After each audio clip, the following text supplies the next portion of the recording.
সুপ্রিয় শিক্ষক ভাই বোনেরা, আপনাদের জন্য অবশ্যই একটি সুখবর। বেসরকারি শিক্ষা স্কুল ও কলেজে কর্মরত এনটিআরসি সুপারিশপ্রাপ্ত এমপিওভুক্ত শিক্ষকদের বদলি নীতিমালা 2024 প্রকাশ করা হয়েছে।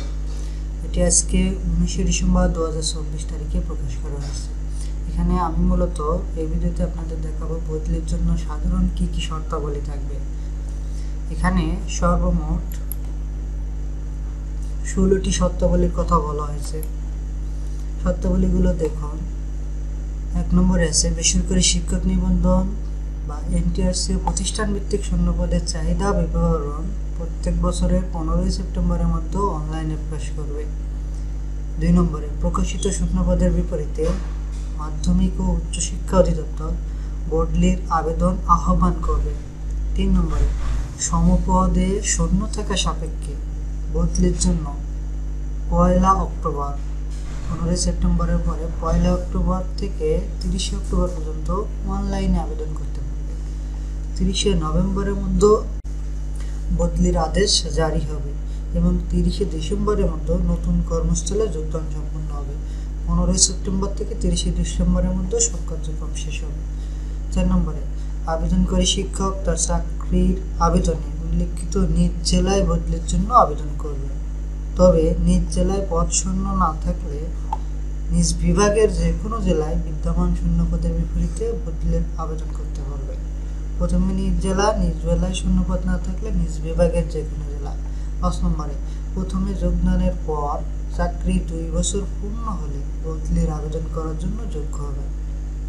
অর্থাৎ যোগদান করার 2 বছর পর থেকেই প্রত্যেকে বদলির জন্য আবেদন করতে পারবে। 6 নম্বরে বদলি হয়ে নতুন কর্মস্থলে যোগদানের পর ন্যূনতম 2 বছর কর্মে নিয়োজিত থাকার পর পরবর্তী বদলির জন্য আবেদন করতে হবে। 7 একজন শিক্ষক কর্মজীবনে সর্বোচ্চ 2 বার বদলি হওয়ার সুযোগ পাবেন। তবে একজন শিক্ষিকা কর্মজীবনে সর্বোচ্চ 3 বার বদলির সুযোগ পাবে। শিক্ষক 2 বার এবং শিক্ষিকা 3 বার। একটি শূন্যপদের জন্য একাধিক আবেদন পাওয়া গেলে অবশ্যই এটা আসবে।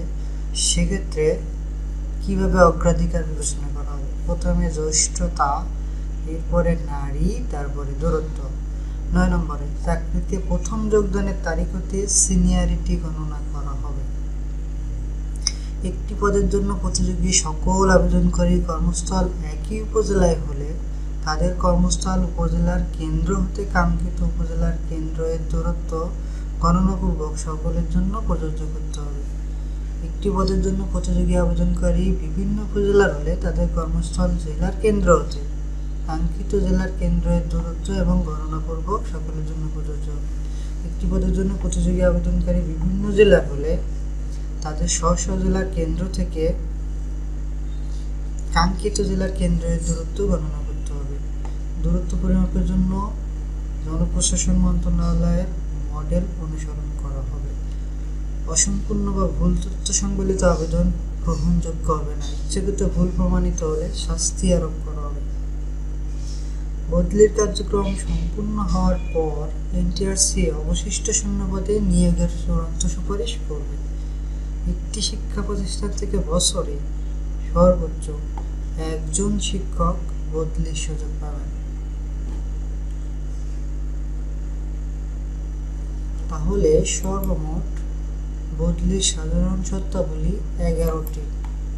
এখানে একাধিক পদে যদি একাধিক আবেদন পড়ে কি করতে হবে, জীবনে কতবার বদলি হতে পারবেন, সবকিছুই ক্লিয়ার করা হয়েছে।